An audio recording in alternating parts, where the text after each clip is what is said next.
Guys, welcome to Bledsoe Said So. Tonight we have a very exciting guest. This is a friend of mine, another wonderful shining Ryan of light. We met a few years ago. Actually, it was really weird how we met, wasn't it, Ryan? It was. It was so weird. So my wife and I were on our honeymoon, and we flew out to Vegas. We happened to be in town the night of a Sam Tripoli in-person live podcast event, and we bumped into each other, and it's like, dude, I heard you on tinfoil. Dude, I heard you too. And we just, we hit it off and we had a great night. And next thing you know, I went on your podcast last year, and the obvious angle here felt like, okay, let's have you on mine. And I'm very happy to get into it. So Ryan, before we start, let's go ahead and do it up front. Where can people find you? Yeah, you can find me. I have a couple of projects. One is just my little humble podcast that is HEROParanormal.com. You can find that on YouTube or Patreon. And the other one is kind of a science project, a little scientific endeavor up in the Uinta Basin of Utah, which shares a fence line with the old Bigelow Ranch, and that is spacewolfresearch.com. Awesome. Humble little podcast in your opinion. In my opinion, it was a fun, very good time, and I really enjoyed being on it, and you guys should definitely check it out. He has a very good vibe. But let's talk about Space Wolf, man. Yeah, what can I tell you? It is just a small ranch. It's grown a little bit. Has a lot of weird things take place. We just experiment with various research methods to anticipate and kind of detect anomalies. And with content creators, we try to offer a glimpse into what we do. Tony Merkel and his crew came out recently. And yeah, we utilize science, technology, neurotheology, and just other methods. So we just try to keep it exciting. That's super cool, man. Tony's a nice guy. We haven't officially linked up yet, but we've been chatting back and forth, working on potentially having me on a show. And he's interested in having Dad on there too. But I'd like to get to know him a little better. I hear a lot of buzz about him and kind of in our space. But a few months ago, we had a nice, quite a long phone chat. And I don't want to, give away the details before you get into it, but I remember you telling me you guys have found some pretty crazy stuff out there at the ranch. Yeah, it just seems to be, much like your property, it seems to be one of those places where the veil's just worn a little thinner for whatever reason. The curtains don't work as well, and you get to see more than you do other places. Mm-hmm. What do you think is up with that? Like, well, why do some places have a quote unquote thinner veil? Because it does seem like that, right? Like, what is that? I don't know, but it seems as if it's been that way for at least 15 generations that the Native American tribes comment on. And it seems that there's been, for lack of a better word, kind of a vortex, a landing spot for a variety of different entities, whether those be in the air, on the ground, or anywhere in between. Yeah, I know there's talk of like the energy vortex. You hear that all the time. And it seems like a lot of the places where they claim there's an energy vortex, that's like where weird stuff is going on. So, I think that's probably, did you say 15 generations of Native Americans? Mm-hmm. That's insane. Whoa. That's a long time. So there have been reports of weirdness going that far back. Totally. And I do think it's funny that, it's for the most part, like most people think it's like, oh, I just heard of that. But yeah, from that perspective, you kind of realize how long it's been interesting. And even the Mormon pioneers, when they came to the area, they came back and reported, I think this place is just used to kind of hold the world together, was the actual term they used.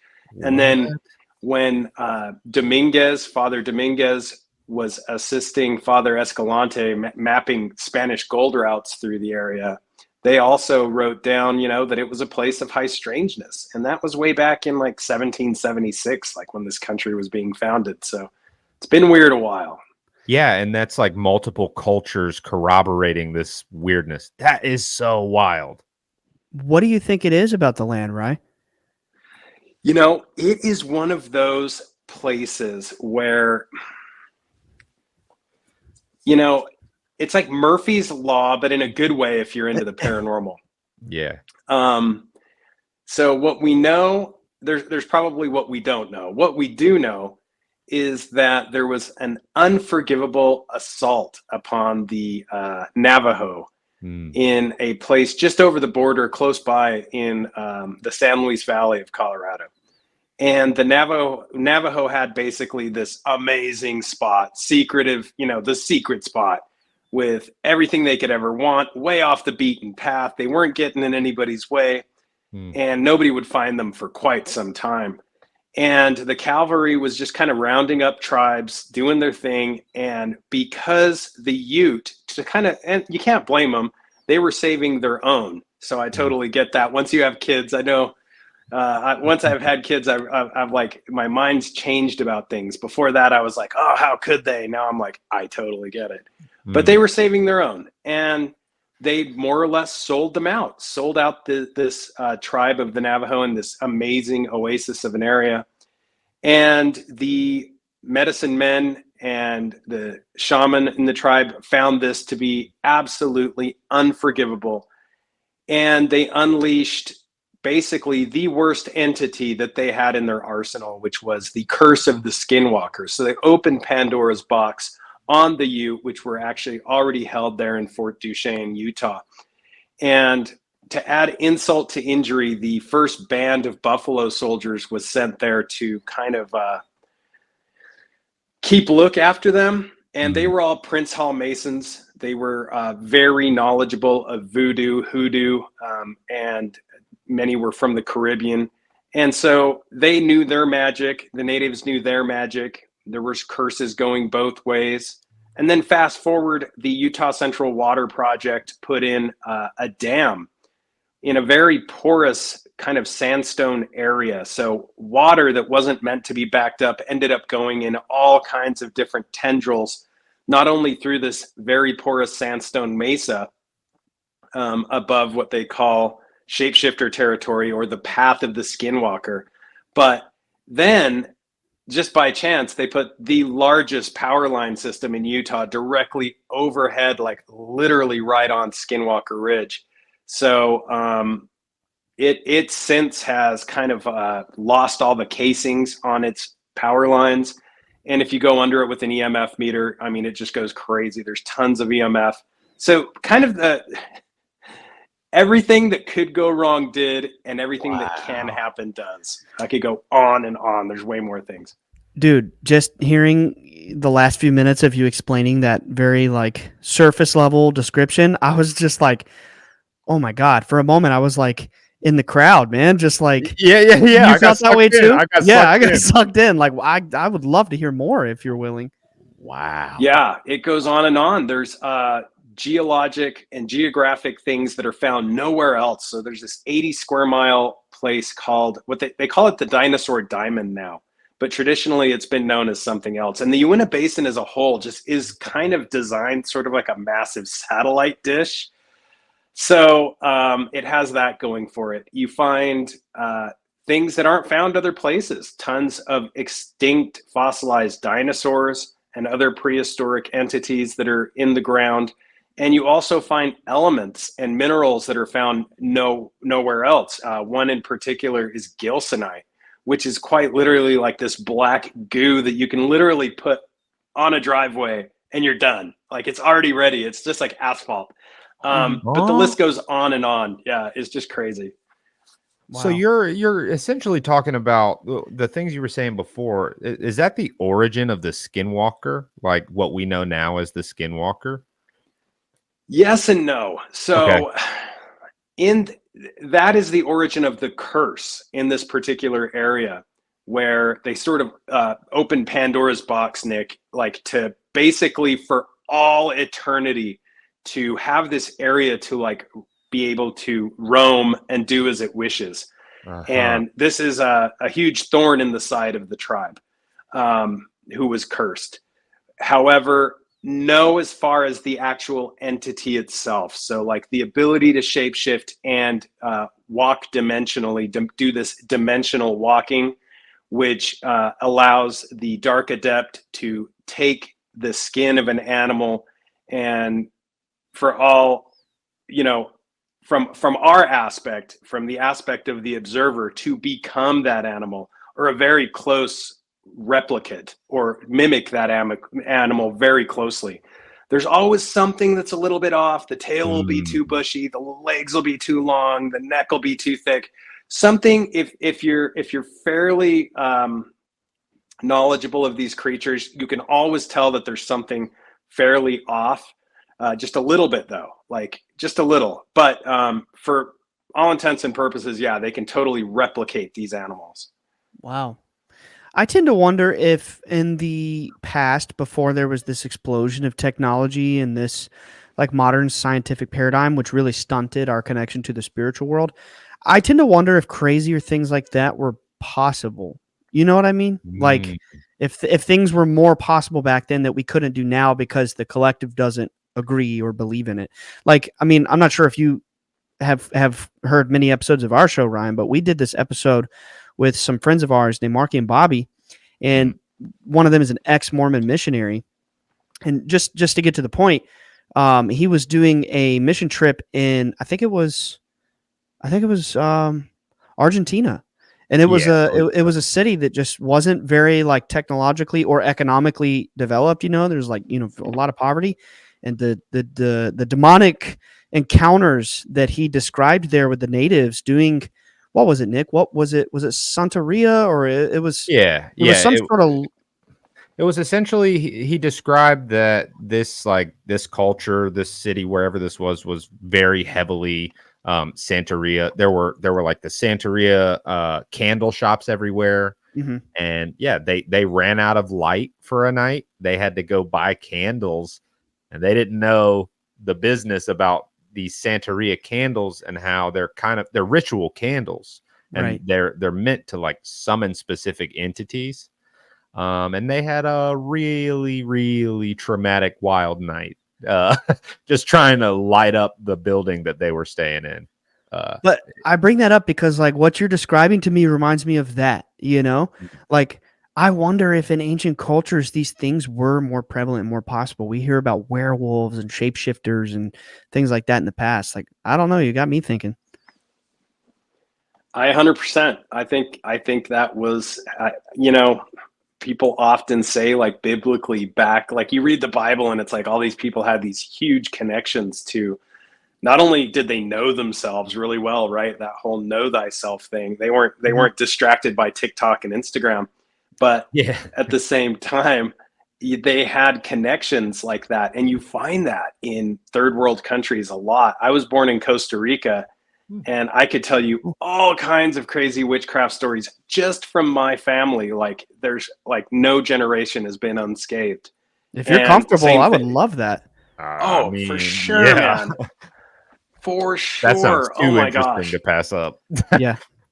Yeah. Okay. So one really good one was oftentimes these come under the guise of help at first, right? So one really good one was, well, I'll just do my family first. The closest one to me is an aunt of mine who just happened to be dating a guy who a witch was interested in. Wow. And she basically was cursed. And at first she would go to her bedroom she was young at the time. She'd go to her bedroom and she'd come out all scratched up and say, "Mom, Dad, there's like black cats in my room and they're attacking me." And she'd be missing chunks of hair, like really got beat up. And they'd go in her room and there's obviously nothing. So they think she's losing her mind and they call in psychiatrists. So they tried he's a banker. They're very nuts and bolts people. Mm-hmm. And so they tried everything medically and it was just falling short. And then some of the family members that were close to them said, "Why don't we try, getting some priests in here, getting some curanderos, getting some white magicians in here." And sure enough, the curanderos knew right away, like what was going on. It got worse and worse. She literally like wouldn't eat, couldn't sleep, and she eventually just went into a coma. The story's super long and drawn out, but I'll just touch on a couple of like the high points. They were doing a prayer circle for her at another aunt's house, and she was in the center. And my uncle was kind of a cattle rancher, kind of a mover and a shaker type guy, and he bought this really nice mansion with it was fully furnished, so he didn't have to put anything up. And she was in the center of this prayer circle, and she kept pointing at this painting of like ships on the wall, and she kept saying, "Take that picture down. The guy won't stop laughing at me." And they thought she was just losing her mind. Finally, my aunt said, "Forget it." She took the picture down off the wall, and on the back of the painting was another painting of like a clown laughing. And they all whoa. Yo, yeah, no they all way. got the chills and were like way freaked out. And anyway, they did prayer circles. They brought in priests. They tried exorcisms. Long story short, she finally fell into a coma. It got so bad. She was in a coma for, I want to say, a little over 2.5 years. What? And she didn't come out of the coma until that witch died, just by happenstance. No. And Ryan, she got remind me. out of This yeah. was your cousin? This is my aunt. The one who was the victim of the curse The was your aunt? victim. Oh my gosh, dude.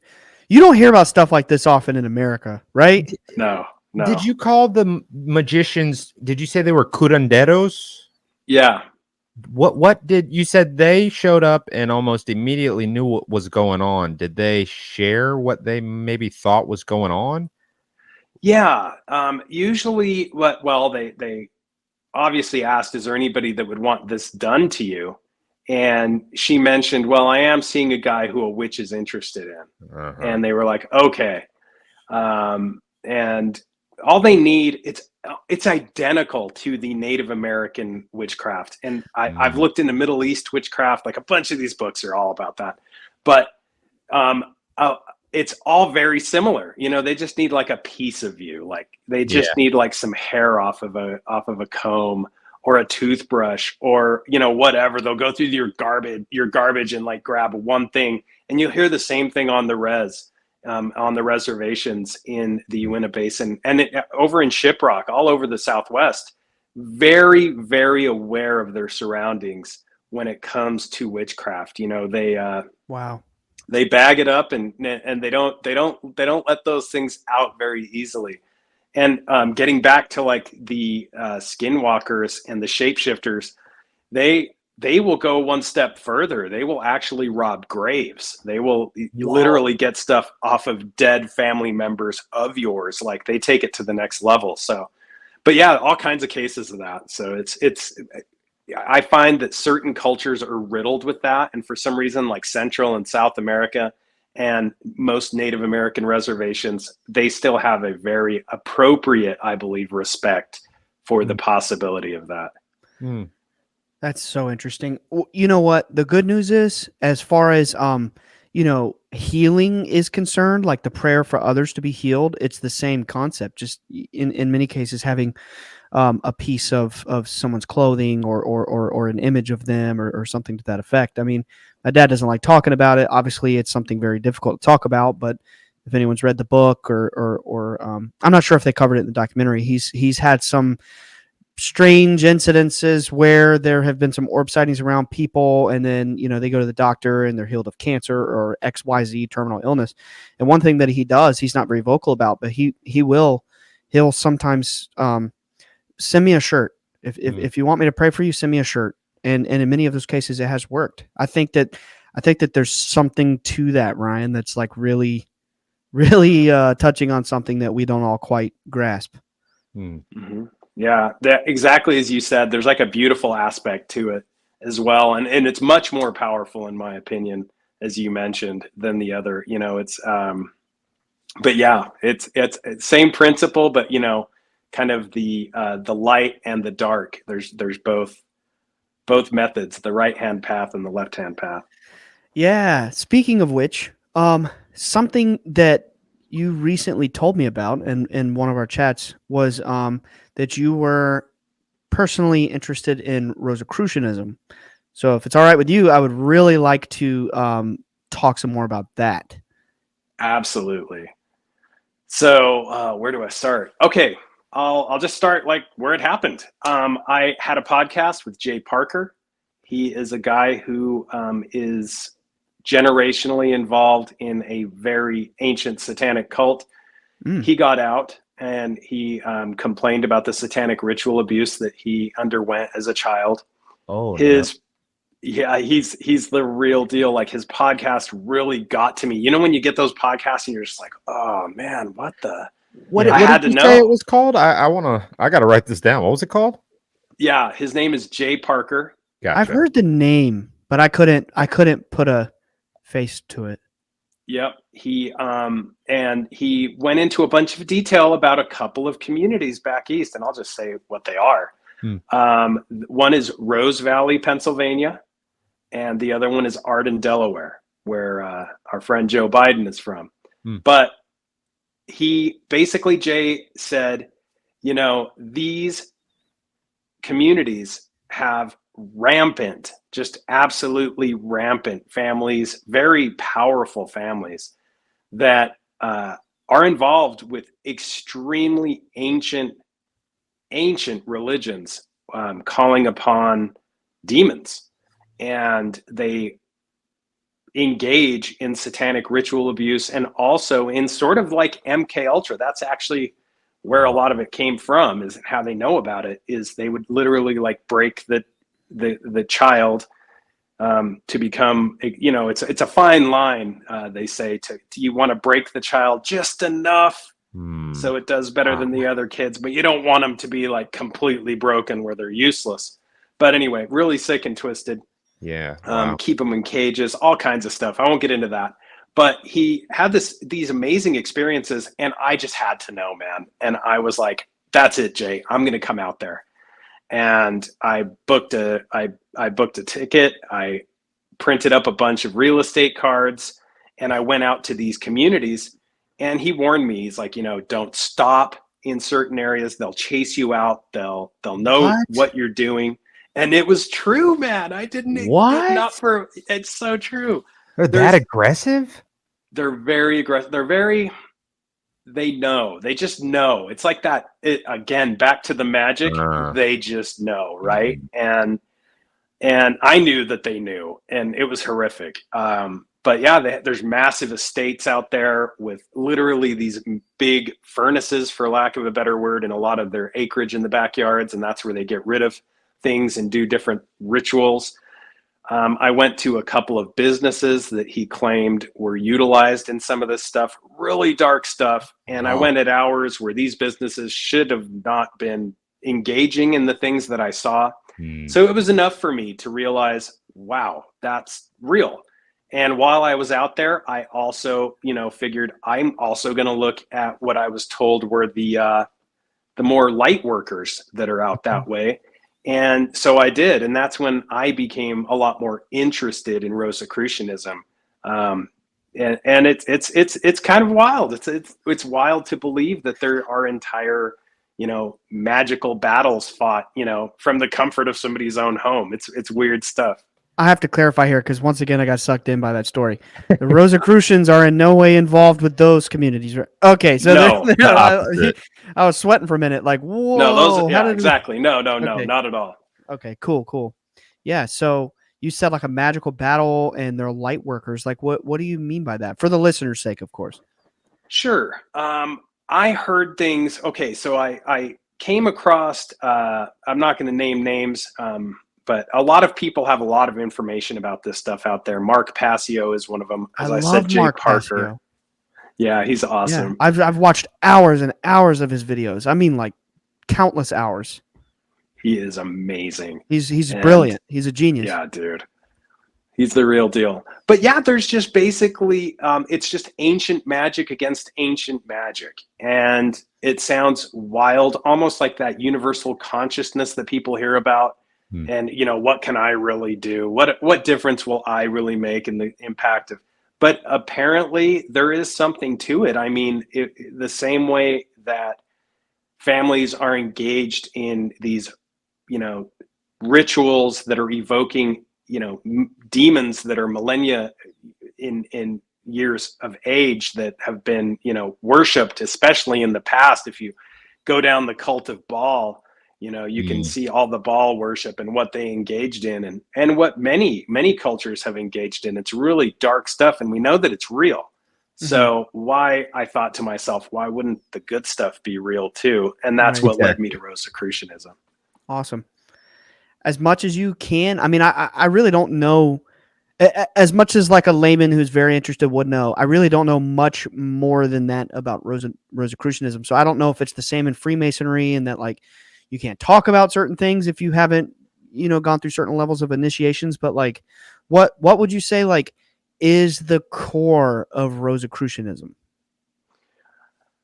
I believe that the core is believing that we all have an inner divine light, literally of God within us, a small divine spark, and that little spark can either be ignored and pushed to the corner and it won't do much, or it can be tended to, and it can be grown into like a massive thriving fire of power. And it's up to us what we do with that little divine spark that's placed in each of us.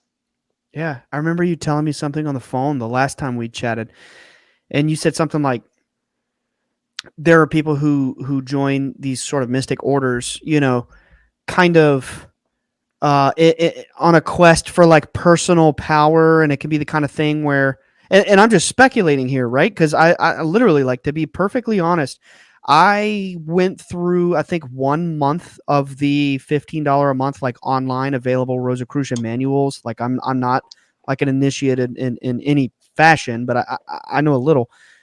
I'm like, what could basically what you told me was like somebody who's not well adjusted, who's seeking this, it could really like level them, like not be good for them to go through certain practices and initiations. But then it's like the people like us who are on this quest for, so to speak, like service to others and serving others, it can be a really good thing. What kind of practices are you able to talk about that like are things that could cultivate that light and help us kind of develop spiritual growth? 100%. You touched on probably the biggest one, which is service to others and kind of offering yourself to the common good and being selfless, all the same stuff that you read about in the Bible. And it's actually very similar. As cheesy as it sounds, I always draw, it's just the truth. It's very similar to like Jedis in Star Wars. Oh, yeah. Like, we say it all the time, right? We just did an episode on that. It's not out yet, but yeah. Right? It's like, it's oh my true. gosh, I can't believe I'm saying this. It's the Force. Right? It's, yeah. And it reminds me of like, when the Jedi Council is debating whether or not to put Anakin Skywalker, who is obviously showing that he has it already, and they're still leery of teaching him how, because they're already aware that he is a very egocentric or self-centered or full of fear. Those things are all just tactics and, in the toolbox of the dark side. So yeah, I can't believe it, but yeah, totally, man. Jedi stuff comes into play for sure. It's funny because we just watched episode 3 like last a couple Friday. days ago. Yeah, this past Friday, because our producer Alex, shout out Alex, we love you, dog. We love you, Alex. He had never seen Star Wars. He had never seen it. So he watched 4, 5, 6, 1 and 2 by himself, and we were like, please let us watch episode 3 with you, please. And interestingly enough, in episode 3 as well, there's a conversation between, I think it's Anakin and Padme, or it might be Anakin and Palpatine, but Anakin is talking about the difference between the Jedi and the Sith, and he says that the Sith work in service to themselves and the Jedi work in service to others. So, I mean, like, we're all over it right now. Like, you know what I mean? Nice. The Rosicrucianism is like all over Jedi.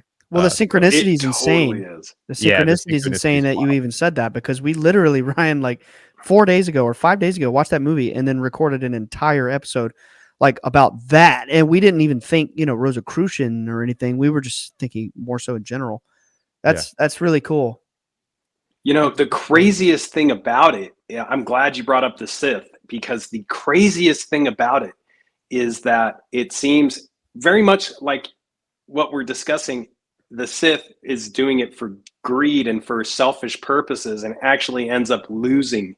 They end up losing themselves in that, where the selfless ones are not in it for self, but they actually end up gaining more of themselves through that process. So it's very not doesn't make sense to my little tiny human brain, but the Jedi gain everything. They end up with everything you could ever want. They even like ascend and become like enlightened light beings. Like they literally get everything you could want.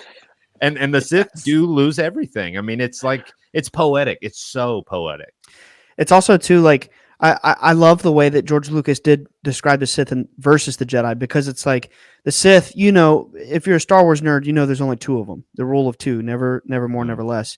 And they're very selfish. They literally are just pathetic, miserable creatures. I mean, Palpatine's bragging about how he literally like stabbed his master in his sleep because he was scared of his power, but he wanted it. They're just these pathetic, lowly beings, but they're ultra powerful externally. I mean, they can basically defeat any living being at their will, but it's like karma gets them, it mutates them, disfigures them, deforms them. They are just left alone and angry. And then the Jedi, it might take multiple generations with thousands of devoted neophytes of the order who are devoting their entire life to living by the tenets, but in the end, they always win in every trilogy. I mean, the Force balances out and there's peace.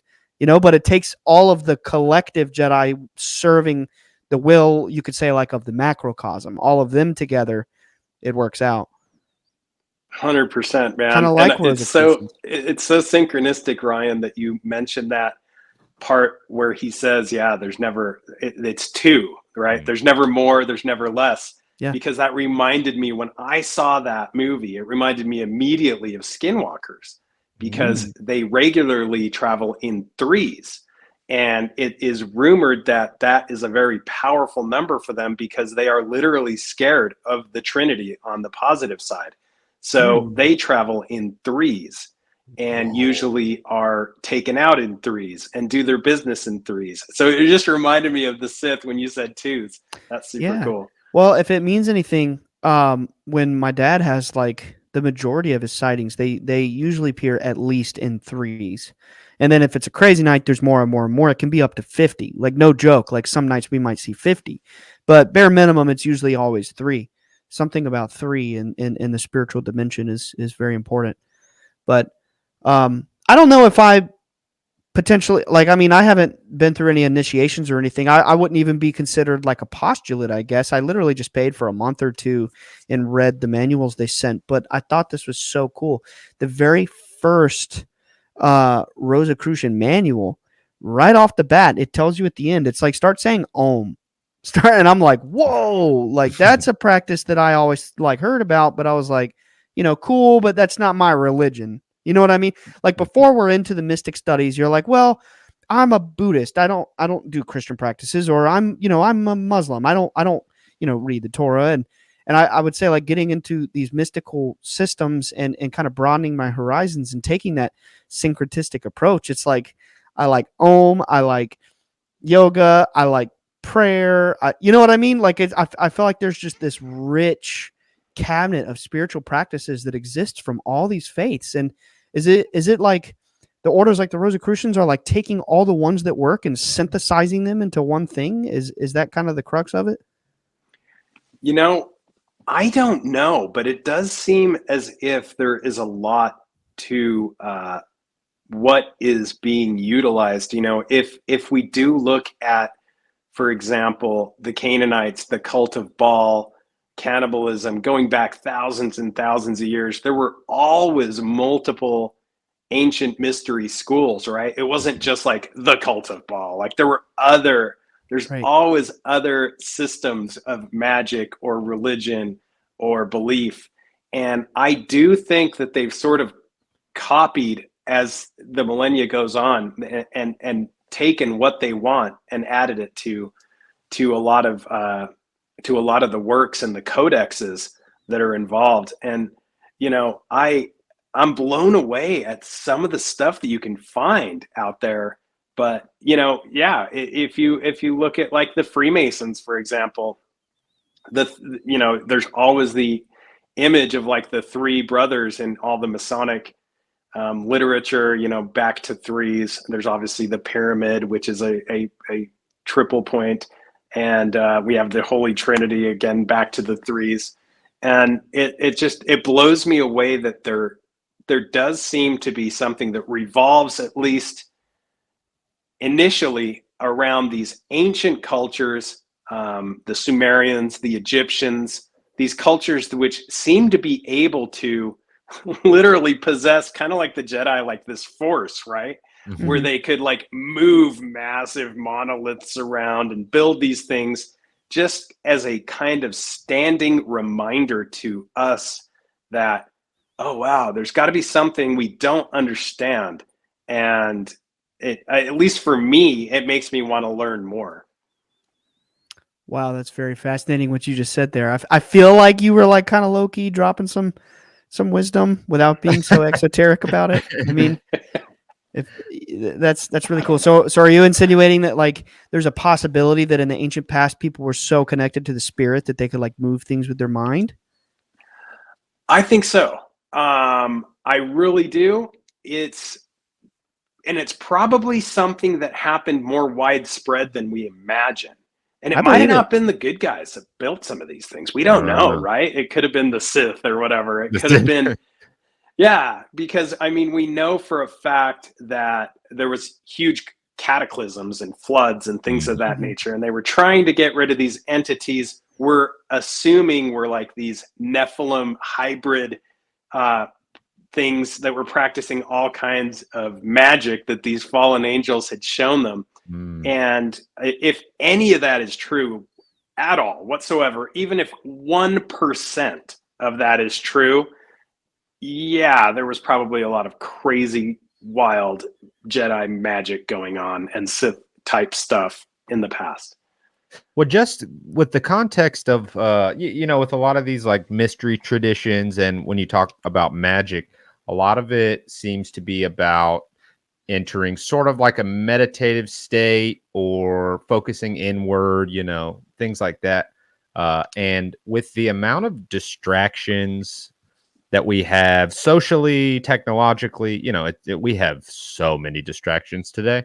With the amount of those things that we have now, I don't have any problem believing that, we may have lost those abilities that we had a long time ago. If we can access a fraction of that today, I'm all in on magic. Like I've experienced it myself. Whatever you want, if you want to call it magic, if you want to call it the Force, I don't care what you call it. There's something crazy going on, and it's miraculous. If we can experience just that little tiny bit now, what must they have been capable of so long ago without all these distractions? I don't have a problem conceptualizing that. Yeah, they could probably build a pyramid with their minds back. You know what I mean? To me, that's infinitely more interesting than the age-old theory. 100 years, people are like, aliens built the pyramids. And it's like, I think that's way cooler that in the past they were so connected to the spiritual realm and the spiritual forces that they could just manipulate reality. Like, I wonder if reality wasn't so dense and material as it is now. I don't know how much Rosicrucianism gets into Atlantis. I really have only read like probably 5 or 6 of their very early stage manuals, but like based on studying like Helena Blavatsky and then even some of the kind of early, I guess it would be 20th century, the 1900s, like psychics like Edgar Cayce and people like that. They have all these theories and ideas about Atlantis, and it jives with everything you just said about the concept that there were some precursor race of beings in the past that actually did use magic, like in a literal sense. And again, it's like, I don't know, you could have some insight of how the Rosicrucian order, feels about this, or agrees or disagrees about this, but they're all like, basically Atlantis was wiped out because there was a group of, you could say, adepts of a Sith-like order. If we're just going to keep running with the Star Wars metaphor, I love that. Yes, I love that. Keep the Star Wars metaphor. We'll keep I love it. Yeah, the listener gets the point. Yeah. But there's like a Sith-like order who was evil and had like a more egotistical, you could say, like animalistic lust for power and for gain, and they, like, I guess, caused the cataclysm. That's my understanding of this. That, like, what you're saying basically is what I'm hearing. 100%. I think so. I mean, we gather, when you like delve down these things, that they were up to all kinds of, I don't want to call it transhumanist agendas, but they were mixing all kinds of chimeras and what we gather. And of course, there's a lot of talk of these dark black magic rituals taking place back then. But I mean, I can only imagine it had to be pretty bad. I've often thought, like, just imagine being Noah, and like, this voice is like, hey man, I'd start building a boat. It's like, it had to be pretty bad. What? Yeah. What does that mean? Yeah, exactly. A big one. It's like, I'm a very loving God, but I'm going to kill everybody. Like, what? Like, that's like so crazy. So I don't know. I do think that this this reality is something that you have to look at all aspects, right? It's got to be, a lot of people often question, Ryan, why are you reading about Alistair Crowley? And why are you reading about, why you have all these books on the Baphomet? And I've gotten some of the most enlightening stuff reading about the darkest things, like, the reality, as we were talking about earlier, that there is the possibility of this cosmic divine spark within us, that, we can basically take this God particle, if you want to call it that, and that's our soul, and we can make it bigger, or we can extinguish it. And what's so interesting when you read into Crowley is, he was doing all of these horrible things, quite literally trying to shake his guardian angel, is the way he put it. Like, he's like, this thing won't come off of me, like this thing won't let me go, and it's like, why does it love me so much and care about me? F this thing. And it was pretty fascinating, in my opinion, that he, for all intents and purposes, could not shake this thing, no matter how horrible he acted, no matter what dark things he did. This guardian angel, for lack of a better word, still wanted to save him. Mm-hmm. And, that's pretty dark stuff, but at the same time, it's pretty illuminating to know that there's that much love, even for characters that probably don't deserve it. Yeah. Wow. I did not know that. I didn't know that the purpose for all of that dark, twisted stuff was he was trying to get away from his guardian angel. Yeah, I never heard of that. That's very intriguing. That's intriguing. We have a theory on the show that the whole Alistair Crowley shtick is like, I tend to think of it like a psyop. Because you're right, there is a lot of wisdom that can be very painfully gleaned from some of Alistair Crowley's works.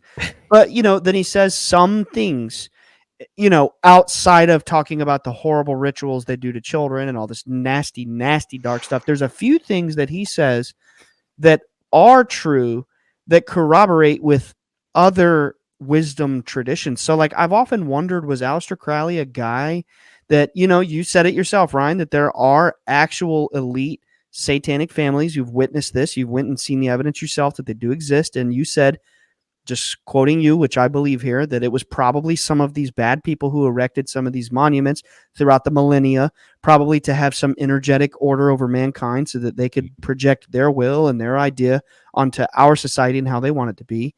But my idea is that if that is true, and there is some sort of force that sort of like controls the macro, like Emperor Sidious, if you will, just running with the Star Wars thing. Did they put Alistair Crowley out there for us to read to like rot our brains and scare us away from the mystic wisdom. You know, what do you think about that? I almost think that Crowley had the exact opposite effect. Well, I almost see him as, this is going to sound so blasphemous. I can't even go there. Okay. Just How try. can I put this? Just try. And we'll deal with the pieces as they fall apart. You hear sometimes in life that there's like good examples on what to do and great examples. And oftentimes the good examples are like the guy that has a 9 to 5, he just does everything bare minimum. He never gets into trouble. He does this, he does that. And then, anyway, he's a good example.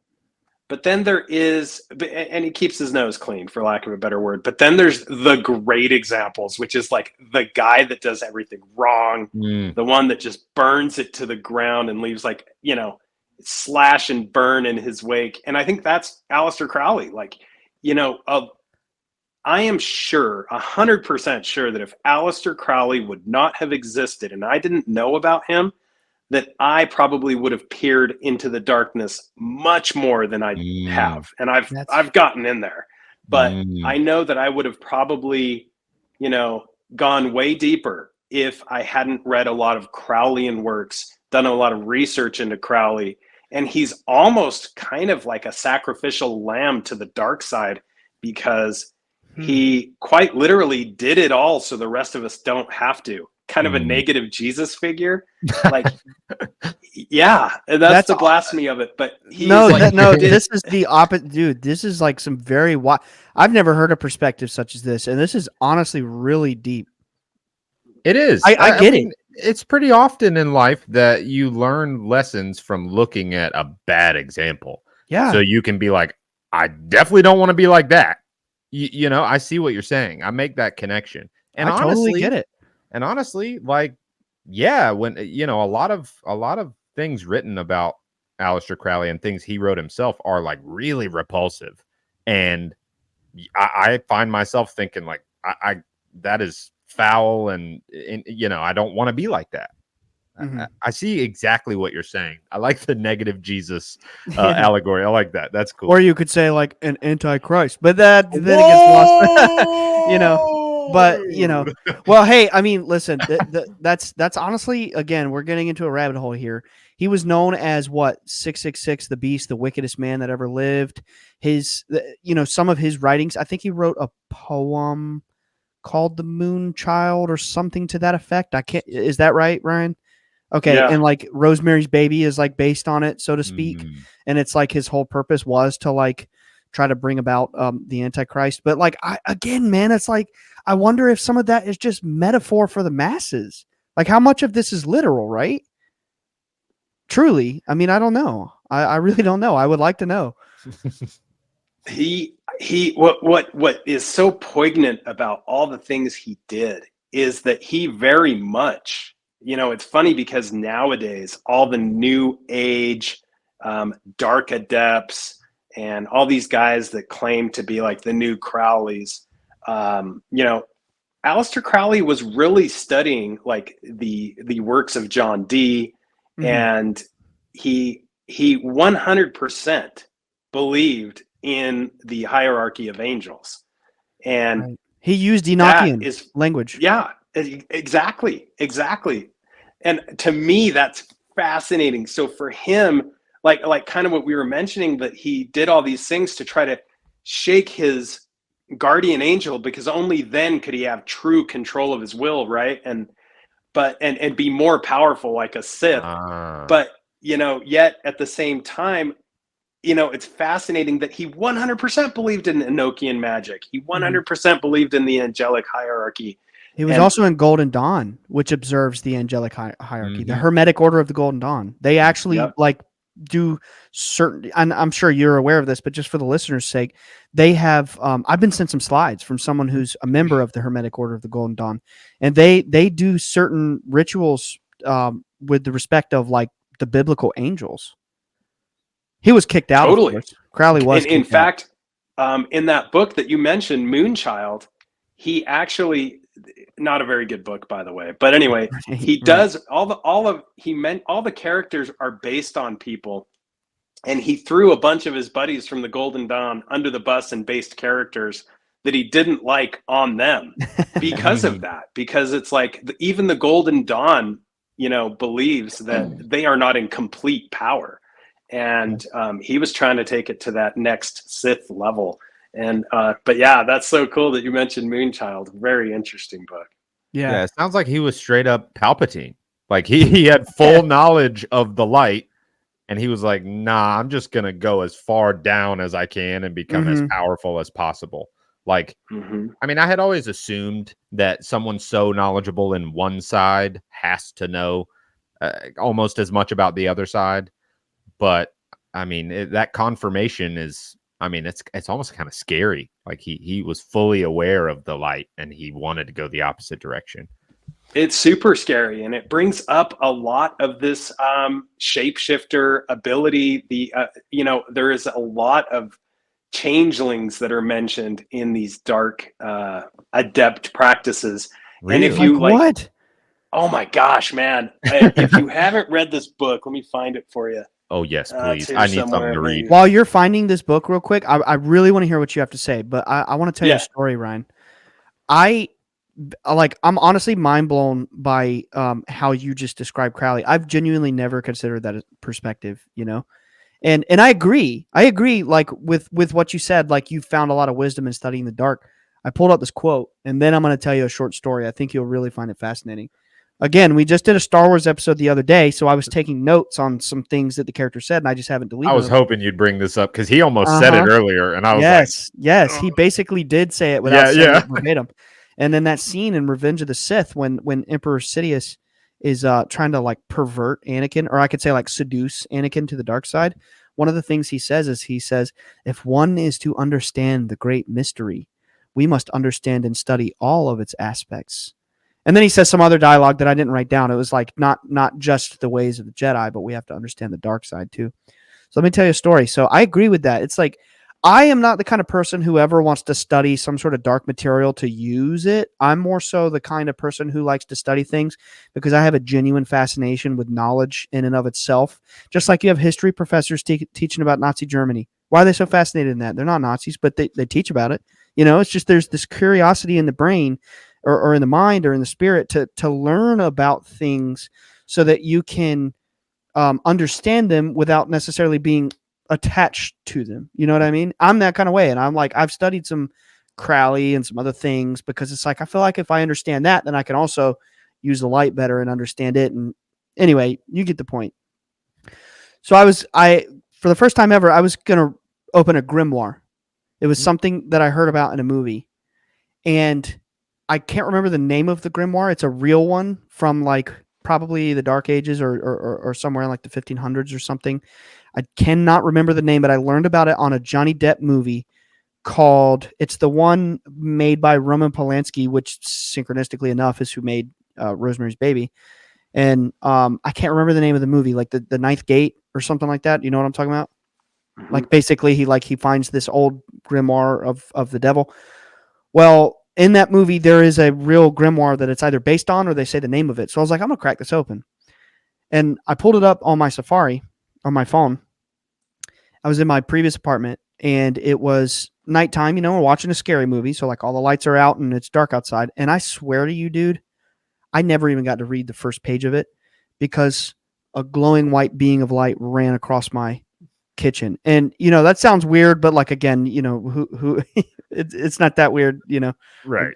Yeah, not at this point. I shut it out, and I was like, never again. That was a sign, I believe, from some sort of angelic or light being. Don't go too far, because it can.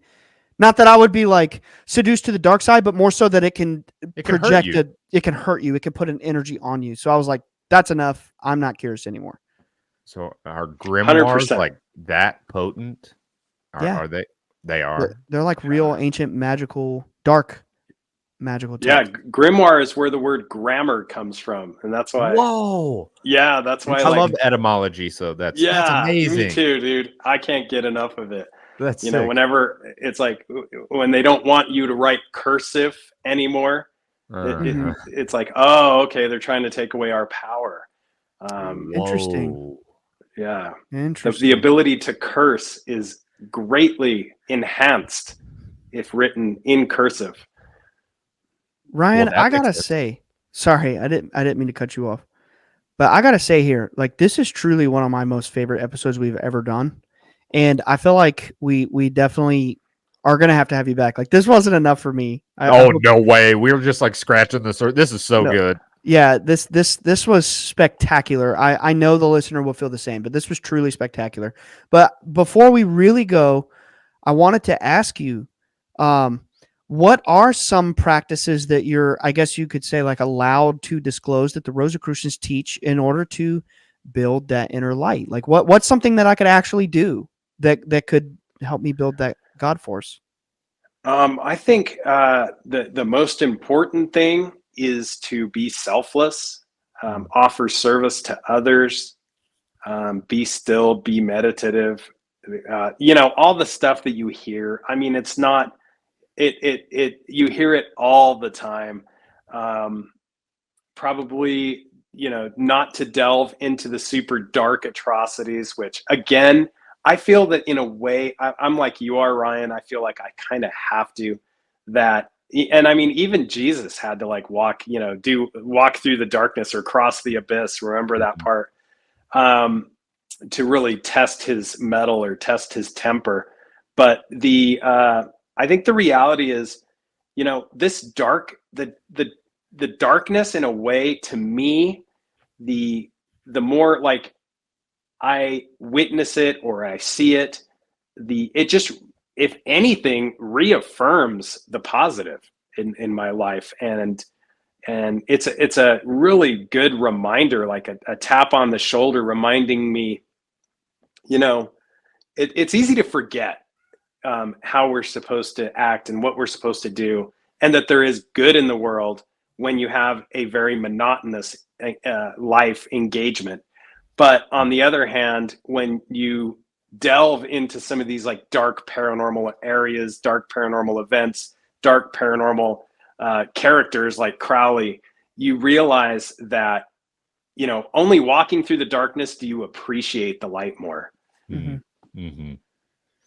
But yeah, I'd say just be of service to others. Think less about yourself. Chances are, be careful what you think, because it's all getting, in a way, you know, Metatron somewhere, just like keeping track, and be super careful, like where your thoughts go. Like you said, Ryan, like, you know, you saw that thing and the book closed. You're like, done.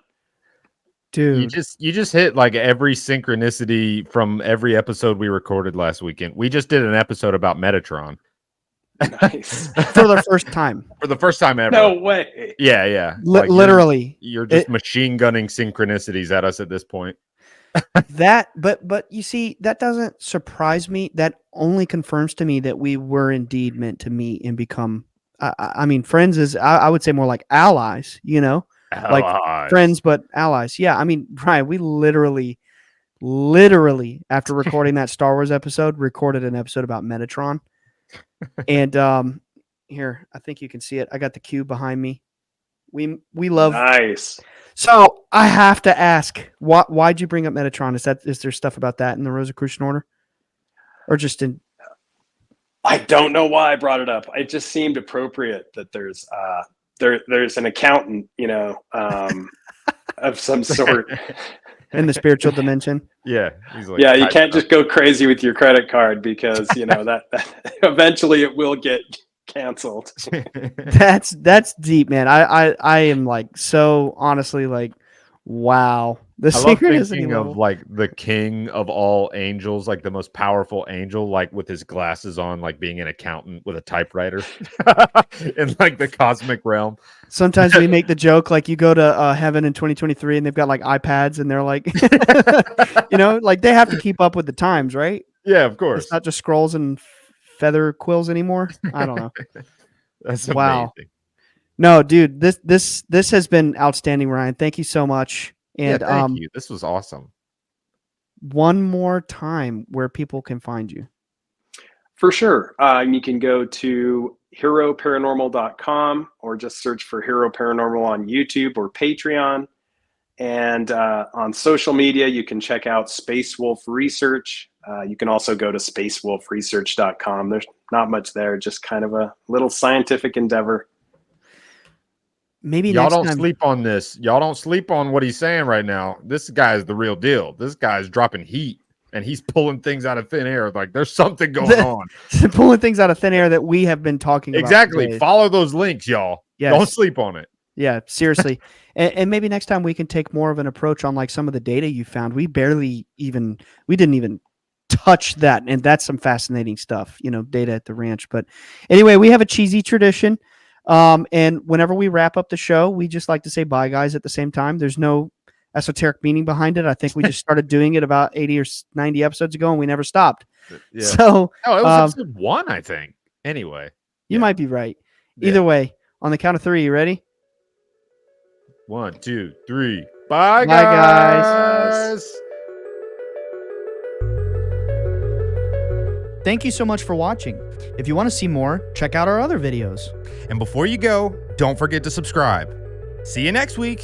Peace.